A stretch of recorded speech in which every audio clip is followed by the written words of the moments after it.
Bismillahirrahmanirrahim. Puji dan syukur kehadirat Allah Subhanahu wa Ta'ala yang kembali mengumpulkan kita dalam majlis penuh barakah ini.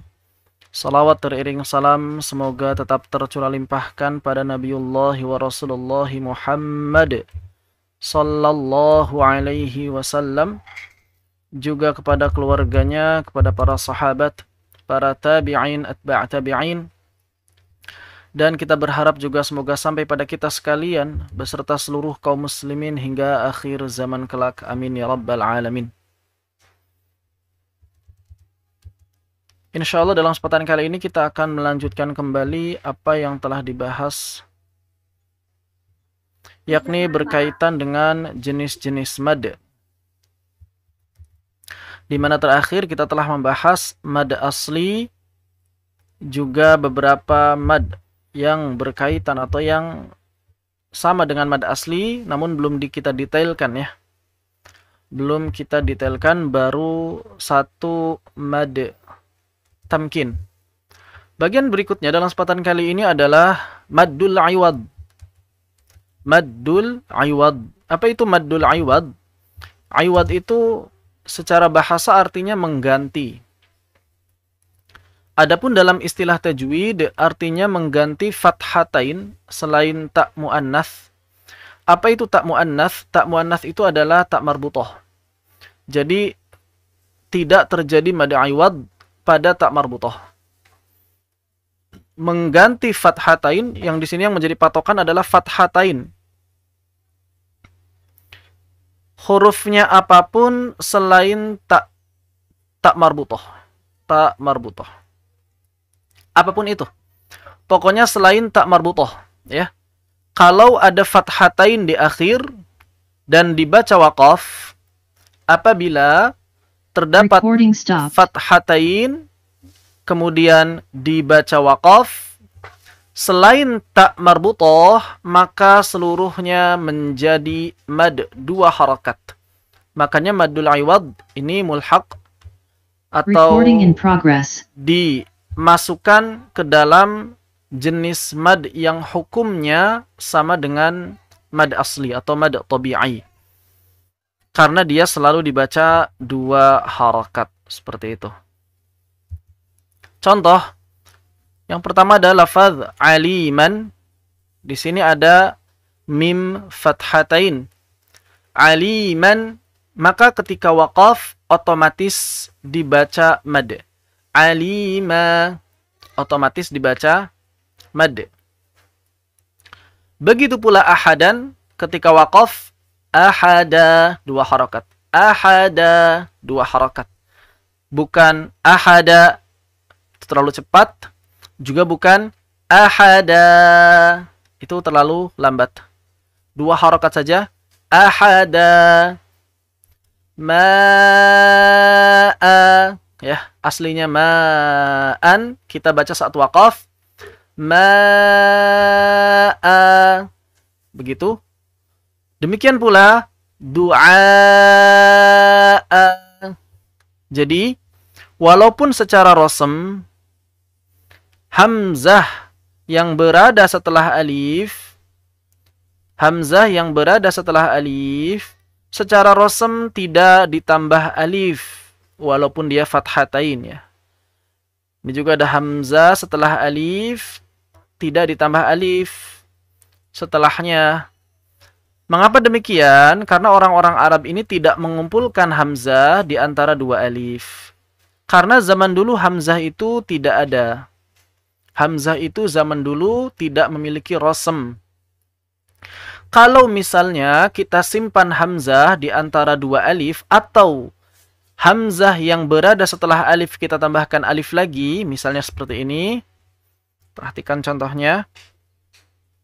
Misalnya lafaz ma'an. Begini.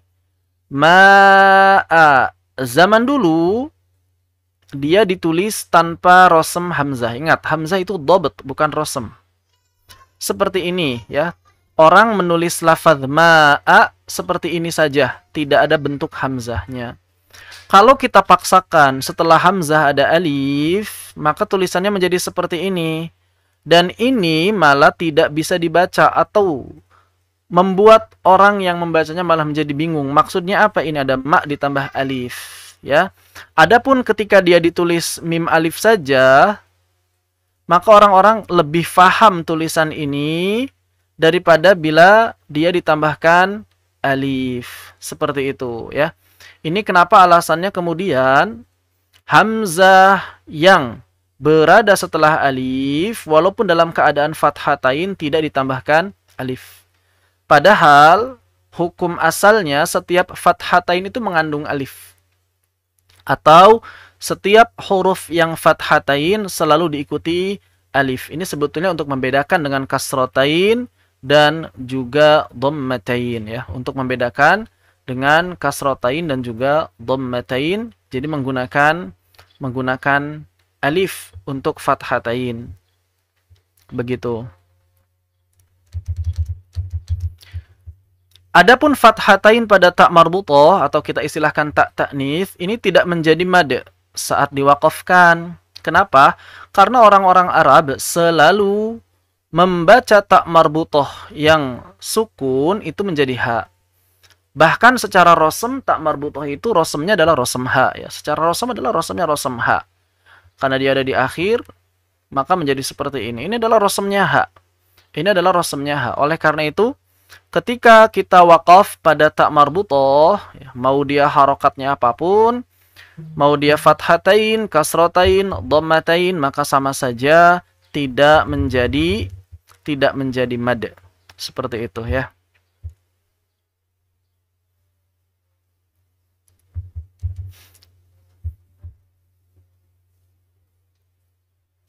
Nah, ini misalnya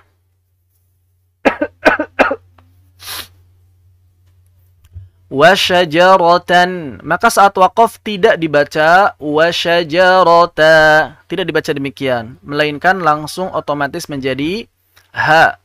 Wasyajarah. Nah, kalau ada yang bertanya haknya hak apa, ya haknya hak besar, ya, sesuai dengan rosemnya. Kalau orang Indonesia mengistilahkannya hak besar. Hak besar. Kalau yang hak kecil yang tengah tenggorokan, ini biasanya istilah masyarakat kita. Begitu pula lafaz jannatan, maka saat waqaf tidak dibaca jannata, melainkan ia dibaca jannah. Karena demikianlah orang-orang Arab membacanya. Kenapa ini ada istilah tak marbutoh segala? Ya, ini merupakan salah satu kekhasan dalam bahasa Arab, ya. Makanya disebut dengan tak ta'nits, ya. Kenapa? Karena orang-orang Arab itu membedakan antara kata yang mudzakkar dan kata yang muannats. Kalau bahasa kita mungkin kata yang bersifat laki-laki, maskulin, dan kata yang bersifat perempuan, ya, feminin. Jadi ada kata itu bersifat laki-laki dan ada kata bersifat perempuan.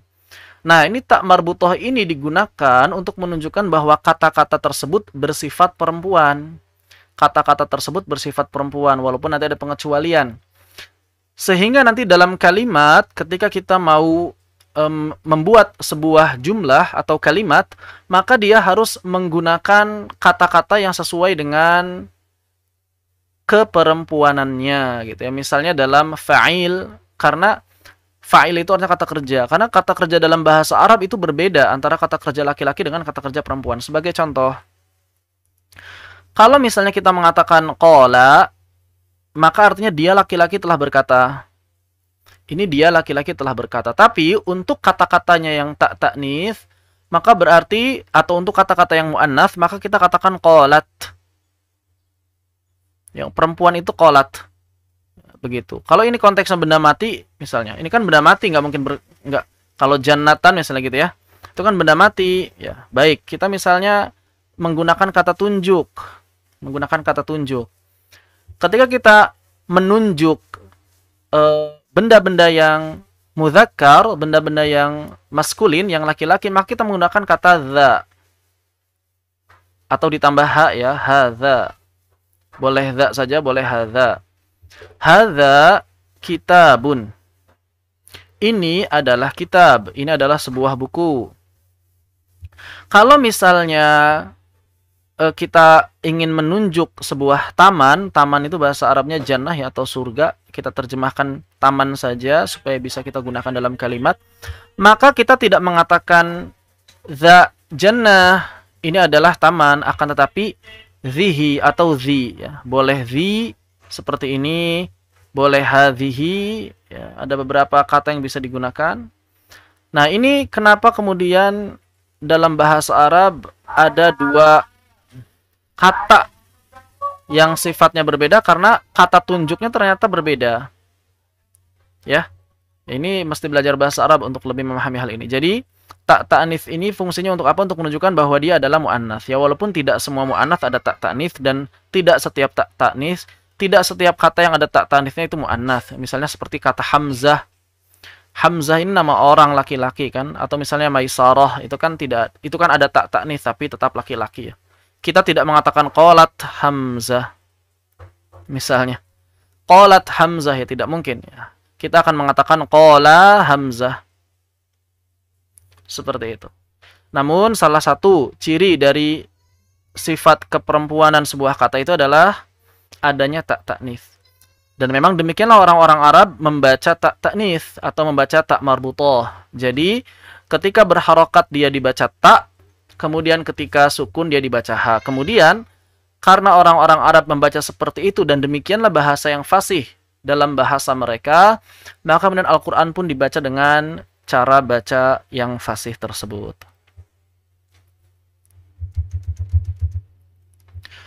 Orang-orang Arab tidak menuliskan alif pada kata nisa'a ya, atau misalnya kata ma'a seperti yang tadi telah dicontohkan, disebabkan mereka tidak mengumpulkan hamzah di antara dua alif seperti yang tadi telah kami sampaikan. Tidak mungkin mereka mengumpulkan hamzah di antara dua alif, karena nanti akan tulisannya menjadi seperti ini. Nisa'a berarti menjadi seperti ini ya. Ini malah lebih sulit dibaca, malah lebih tidak bisa dipahami bagi orang-orang Arab cara penulisan seperti itu. Adapun apabila sebelum hamzahnya tidak terdapat alif ya, seperti lafaz syai'a, maka tetap setelah hamzah ditulis alifnya. Ini kan sebelum hamzahnya ya rosemnya cuma 3 ya, shin, kemudian ya, kemudian alif. Ini rosemnya. Shin, rosemnya rosem shin, rosem ya, rosem alif. Karena zaman sekarang kita sudah memiliki rosem hamzah, maka ditambahkan rosem hamzah. Ini baru ditambahkan alif setelahnya. Kenapa? Karena memang sebelum hamzahnya tidak ada alif. Kalau sebelum hamzah tidak ada alif, maka setelahnya alifnya tetap ditulis. Begitu. Jadi patokan rosemnya tidak mesti ada alif ya. Jadi patokan dobetnya lihat saja fathatain. Untuk menyatakan apa dia termasuk mad badal, mad iwad atau bukan, maka lihat saja apakah dia dobetnya fathatain atau bukan. Jadi kesimpulannya adalah madul iwad adalah fathatain yang dibaca di akhir kata, atau maksud di akhir kata adalah ketika waqaf. Fathatain yang dibaca waqaf, ya diubah menjadi mad 2 harokat selain tak marbutah. Jadi pengecualiannya hanya tak marbutah saja, seperti itu. Ya, begitu. Dan pada kata-kata ini mereka semua tidak disebut mad badal, karena alif yang terdapat pada kata-kata tersebut adalah alif arid, atau alif yang hanya dibaca ketika waqaf saja. Adapun ketika wasal maka alifnya tidak terbaca. Karena nanti kalau kita masuk mad badal itu adalah seluruh hamzah yang panjang. Nanti insya Allah kita akan masuk ke mad badal, dan kenapa kok ada istilah kalimat ini kita bisa mengetahuinya. Tapi untuk madul iwad mudah-mudahan dapat difahami ya insya Allah. Jadi madul iwad adalah seluruh fathatain selain tak marbutah. Seluruh fathatain selain tak marbutah, seperti itu. Allahu ta'ala a'lam. Baik, apakah ada yang ditanyakan sampai di sini?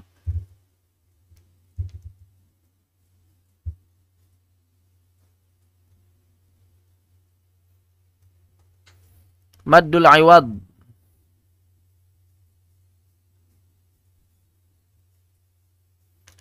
Untuk live-nya kami tidak up di YouTube untuk live, karena memang khawatir internet tidak stabil dan kemudian malah jadi kurang bagus ya.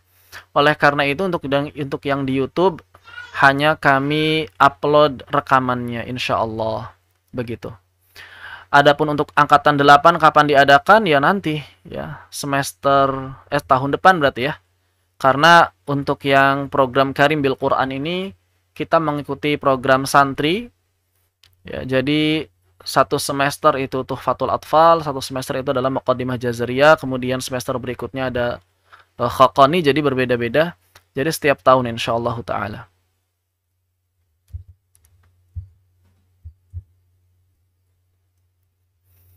Asal tulisan tak marbutah itu bagaimana ya? Asalnya tidak ada asalnya, tidak ada istilah asal, dia asalnya seperti itu.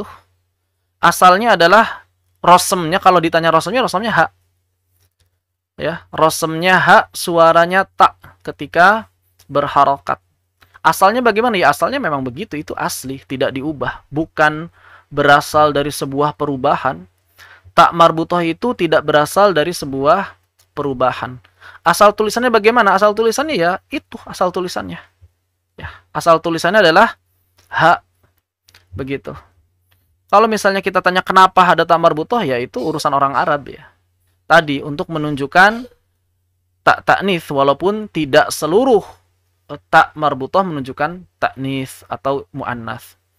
Begitu. Jadi asal usul bahasa semuanya dari Allah Subhanahu wa taala, diciptakan dari Allah Subhanahu wa taala. Ya. Allah yang menciptakan manusia bersuku-suku, berbangsa-bangsa dan beragam bahasa. Ya, Allah menciptakan seluruh bahasa, termasuk bahasa Arab di dalamnya. Walaupun prosesnya tidak revolusioner ya, bahasa itu terbentuk secara evolusi. Ada proses di sana, awalnya dari satu atau dua bahasa, kemudian terpecah menjadi beberapa bahasa sampai muncul bahasa Arab, bahasa Indonesia dan lain sebagainya. Ya, sejarahnya ya harus dicari dari akar bahasa sebelum bahasa Arab. Dari bahasa orang-orang Filipi kalau tidak khilaf ya, bahasa Arab itu asalnya. Jadi kalau misalnya mau dicari akar katanya, silahkan dicari bahasa-bahasa sebelumnya. Bahasa Sumeria atau bahasa Ibrani, itu juga satu akar kata kan. Bahasa Suryani, ya silahkan dicari akar katanya. Tapi kalau dalam konteks bahasa Arab, ya memang orang-orang Arab sudah demikian ya menulis tak marbutoh. Begitu. Wallahu ta'ala a'lam. Asal tidak ada asalnya. Asal tak marbutoh itu ya asal gitu. Dipersilakan apabila masih ada yang ingin ditanyakan untuk maddul iwad. Apabila tidak ada, maka kita masuk ke bagian berikutnya. Ini mudah-mudahan sama dengan yang di modul yang antum pegang sekalian. Berikutnya mad silah ya, insyaallah ya. Mad silah atau mad badal dulu? Ya Ustadz Fahmil. Di modul antum mad silah atau mad badal dulu? Modul yang dipegang santri. Badal dulu, Ustaz. Mad badal dulu ya, thayyib.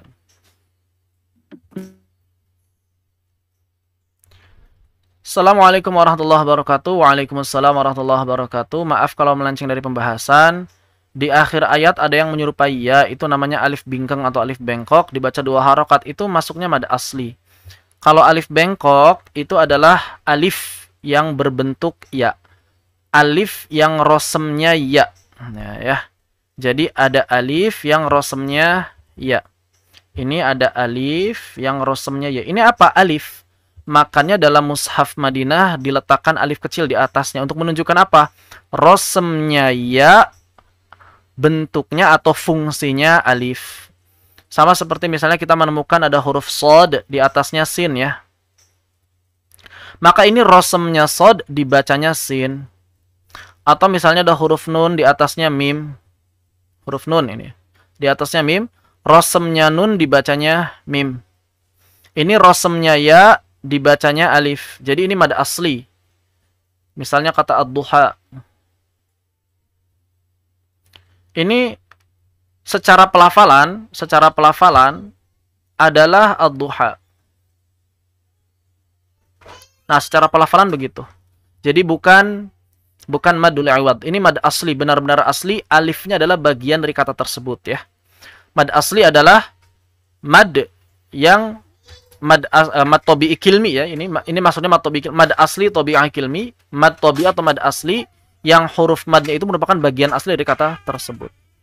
Huruf madnya merupakan bagian asli kata tersebut, dibaca sama baik wasal ataupun waqaf, kecuali nanti kalau bertemu dengan hamzah atau sukun, maka berubah menjadi mad far'i. Baik, kita masuk ke mad badal ya, karena yang antum pegang itu mad badal dulu. Baik.